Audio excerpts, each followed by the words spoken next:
I'm Wastie Firebird, and we're at the Rolling 30 event at Sydney Motorsport Park. We're on our way to the Rolling 30 event, and there's also supposed to be a traffic jam getting into the place. And we can now see that traffic jam. It's a 30-year period. They want cars that are 30 years old or older. I guess we're not really on our way. We're actually here, but traffic is quite daunting. But every year there'll be new cars that become eligible for this event. So it's a rolling 30. Strictly speaking, the term entropy refers to the dissipation of heat. Somebody told me that attachment leads to suffering. When I was 13 years old, it hit me that I was going to die someday. That doesn't mean you should never get attached to things. The term has been generalized and used in a more abstract sense to refer to the destruction of everything. Either the Earth is going to get hit by an asteroid, or the sun is going to grow so big that it swallows the Earth, and it's going to vaporize all the paintings of Monet. Every car we see today will eventually crumble into dust. Ford Puma, we didn't get that in the United States. Ford barely sells cars in the United States anymore. It's all about trucks now. Bill Buckle Auto Group. So not only is Bill Buckle still alive, the guy who designed the buckle, but I think I knew he had a dealership back in the old days, but apparently he still has dealerships named after him. That's very cool.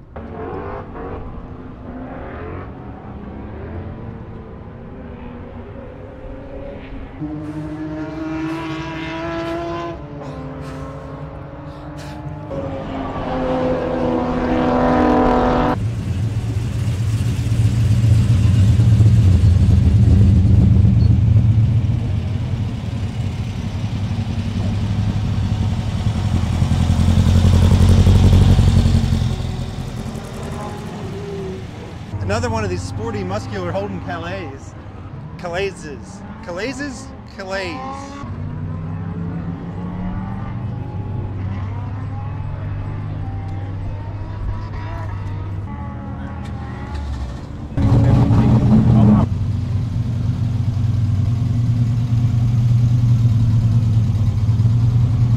Lancer Prevolution. It's the pre-evolution Lancer. Okay, they told me I should have said something about this car. The fact is, I know this is a great car, but I don't know anything about this car. I know these are like famous race cars. Yeah, they certainly were. Back in the late 80s, early 90s, there was nothing that could beat them until the GDR. Yeah. The R32. And so what's this called? So a Ford Escort? No, it's a Ford Sierra. Ford Sierra. RS 500. RS 500. Yeah, it's okay. a homologation special. They made only 500 of them. So yeah, I made a video down here a couple months ago, and I think this car was here. It was the Sydney Classic. Yes, it was here. Yeah. Yeah, we're parked on the other side of the... Yeah, so I was looking at these. I'm like, I know these are cool, but I don't really know anything about them. Yeah. And so I just kind of like walked by them, and some of the commenters, they were like, you didn't say anything about the, again, okay, Sierra, RS 500, Cosworth? Yeah, Cosworth. Yeah. If you weren't in one of these, you weren't winning. Yeah. And that's right around the world too. Yeah. So, and this is a tribute or a replica of the 87 Bathurst winning car. Chrysler Valiant. The thing about cars from this era is all of them are beautiful. It doesn't matter what brand. It doesn't matter if it's a big car or a small car. It doesn't matter if it's a station wagon or a sedan or a coupe or a race car. All cars from this era were beautiful. The primary colors are red, yellow, and blue. Those are the boring colors. The secondary colors are purple, orange, and green. Those are the good colors. Now this is a color right here, neon orange. The Chargers in the US were totally different. People ask me, oh, have you seen a Charger or whatever? I'm like, yeah, we got those in the US. And then they show me a car like this and I'm like, wait, no, this is a whole different muscle car that we never had. But a purple Falcon, or it says Fairmont, but similar. And that's the older one. And we got a newer one over here too, and purple too. Look at this thing, this is gorgeous. I hope that was a factory color. I love hand-painted art on a car, hand-painted lettering on a car. It's a lost art. Nowadays, when people get their car restored, if it originally had hand-painted lettering on the car, they oftentimes overlook the fact that it has to be hand-painted. They reproduce the lettering on a computer, the fonts are all messed up, and it totally loses the spirit of the car. You want to restore the hand-painted lettering by having it hand-painted by the right person. This is absolutely gorgeous. There's sort of a copper texture behind it. I don't even know how they did that. Yes, this is a Firebird. Yes, I am Firebird. Yes, I love Firebirds, but they have these at every car show. We do not need to get that. A guy back there just told me that I'm fresh and relaxing. Hope I'm not too existential. Am I existential, fresh, and relaxing at the same time?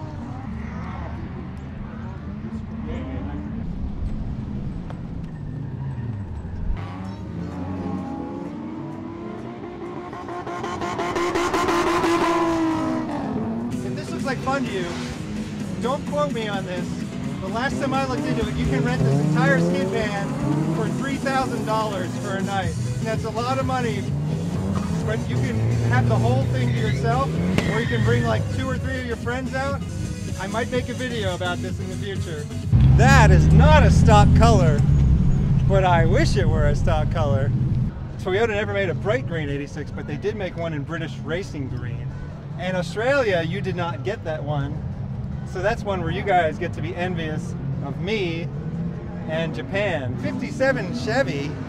And these are at every boomer car show in the US. I see these all the time. The Toyota Hiace. It's a cool, practical van that we never got in the United States. It's good looking, it's practical. Why didn't we get it? I don't know. A little while back, Lotus did something right.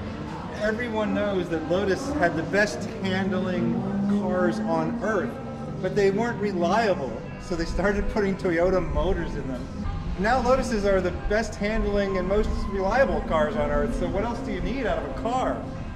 Maybe a little room to put some luggage, but aside from that, what else do you need from a car? There are 2 types of aesthetics for race cars. One is, my race car is perfectly preserved piece of history, and the other is, I drive this car a lot. Things hit my windshield and go splat. There we go, Ute hauling a trailer. The only difference between this and a pickup truck is ground clearance. When you design a Ute as a cab chassis design, it allows you to do things like this. People in the United States have no concept of this. Even if they think of an El Camino as like a car pickup truck, it never occurs to them that maybe you'd put a different sort of bed on the back of your car pickup truck. So this is very Australian, and this is completely foreign to Americans. So you're appreciating my Ute? Oh yeah, absolutely, yeah. That's got the LS1 in it. Yeah. Which is the vintage. Yeah, so this Ute is like a Pontiac GTO with a bed on the back. Yes, that's right. amazing. See, that's a big deal. It's not like, oh, it's just a Pontiac GTO with a bed on the back. That's so cool. Well, the best part is, it's got a tray, you put sides on it, or you can put a canopy on it like that. Yeah, you could put a camper back there if you wanted to.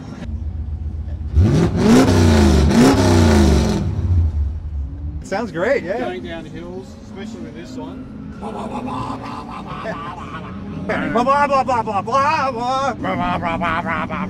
blah blah blah. So something that Australians are aware of, but a lot of Americans might not be aware of, is that these are going away. Utes are going away. We're sort of Americanizing the cars of Australia, or Japanifying the cars of Australia, because cars aren't made in Australia anymore. This was a specific thing to the Australian-made Holdens and Fords and Chryslers. Utes are not going to exist much longer. So come see them while you can. The funniest thing I've been asked is, oh, you made that first video to kick off your channel? It's like, no, you don't seem to understand. There's no plan involved here. This channel was not planned in any way, and it's still not planned in any way. I'm just making this up as I go along. Look at this monster. 6 wheels, bull bar, Holden Ute,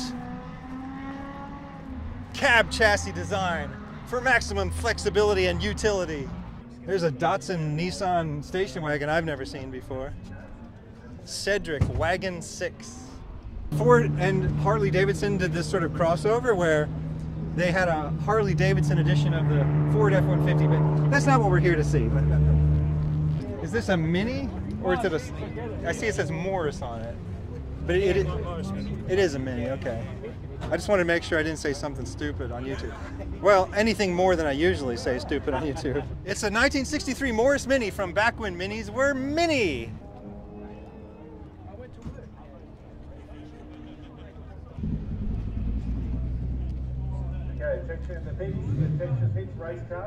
Some people think that the DeLorean was a car that was just made up, a fake car, made up for Back to the Future. And some people think that the black and gold Trans Am was some sort of Burt Reynolds Smokey and the Bandit special edition, but it was not. In 1976, before the movie even came out, they had a black and gold Trans Am, and it was called the Special Edition. And before that, the car that color scheme was based on was these John Player Special Edition race cars that came in black and gold in the 70s.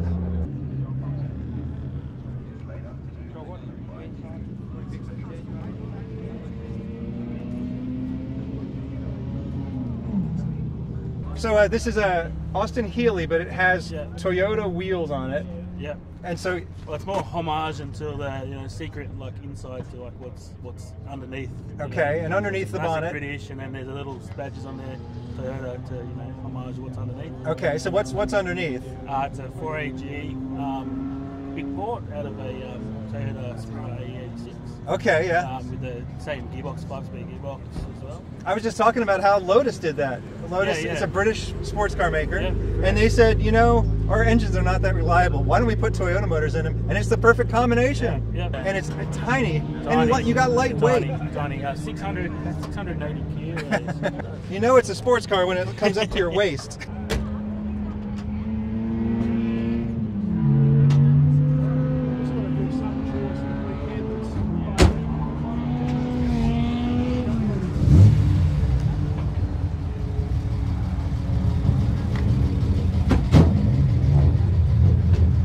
Okay, usually I don't like to talk about American Mustangs, but I want to tell something funny that I happen to know about this Mustang.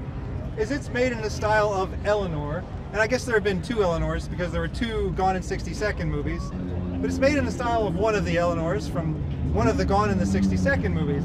And the amusing thing about that is you can make this car. You can make any kind of car you want, but you can't call it an Eleanor. If you call it an Eleanor, you get copyright and trademark people mad at you, and they sue you for calling your car Eleanor.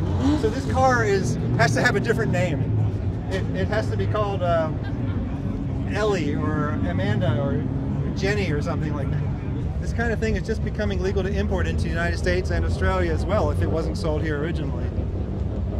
There's a 25-year rule in both the US and Australia for this kind of thing.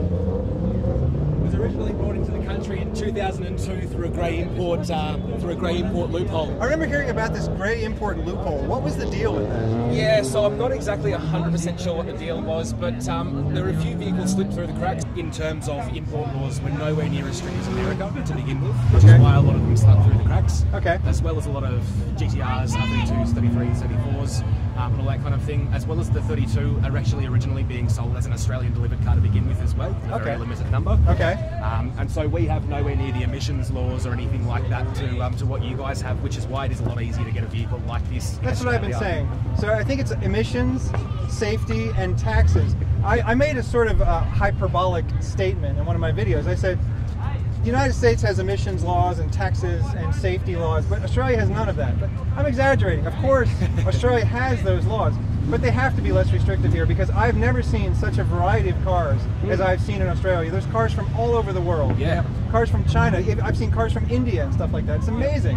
I use Shannon's Insurance. Oh, really? And the reason I use it is because you guys sponsor Mighty Car Mods. Yes, we do. Yes. And so keep sponsoring them, and I'll keep using your insurance.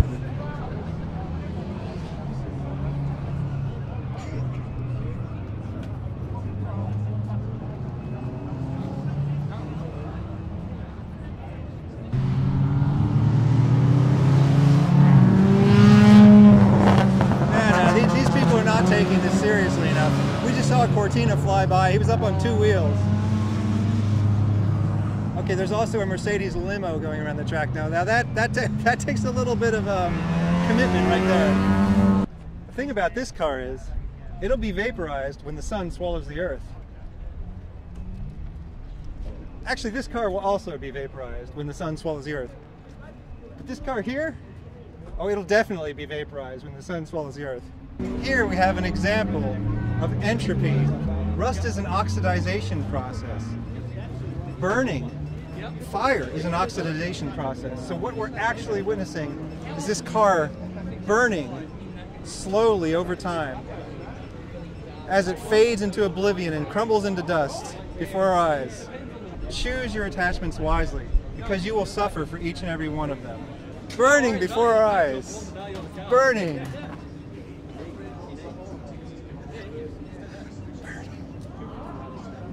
Burning. I'm so sorry, Mr. Bug. But when the sun grows large enough, it will swallow the earth, and you will be vaporized. And I will be vaporized too. But it's wonderful that we have this moment together. All this talk about death and destruction and entropy and the futility of human life is making me hungry. So just because you will be vaporized, and just because your car will be vaporized, and the entire earth will be vaporized, and Monet's paintings will all be vaporized someday, it doesn't mean you can't enjoy it. In fact, it's quite the opposite. We have to enjoy it while we have it. Choose your attachments, but I choose to be attached to life. I choose to be attached to these cars. I choose to be attached to the paintings of Monet. Chimney wave! Chimney wave! Waving back. No, he's not waving this time. Chimney wave! Chimney wave! Wave! Please wave! Aren't you happy to have a chimney? That was the Rolling 30 event at City Motorsport Park. Sometimes people ask me why I wear clothes that are torn up and destroyed and stained. And even when I buy new clothes, sometimes I tear them up and destroy them and stain them on purpose. But there's a concept of a memento mori. That literally means, remember, you're going to die. And it's a concept that they've included in art for centuries. Like when you see skulls and bones and hourglasses and things like that. They're not putting it in there to depress you. I think it's the opposite. It's supposed to remind you that since death is coming, you have to enjoy yourself right now. All of this success and prosperity is very fragile. Life is fragile, and cars are fragile. Really, it's the things that are fragile that are the most beautiful.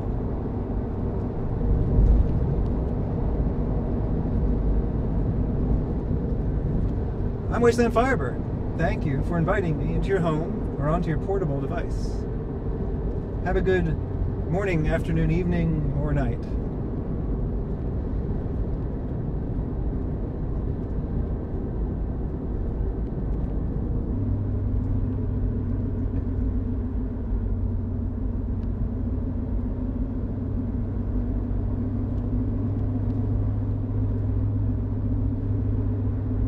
Thank you to Mad Skelly for the camera work.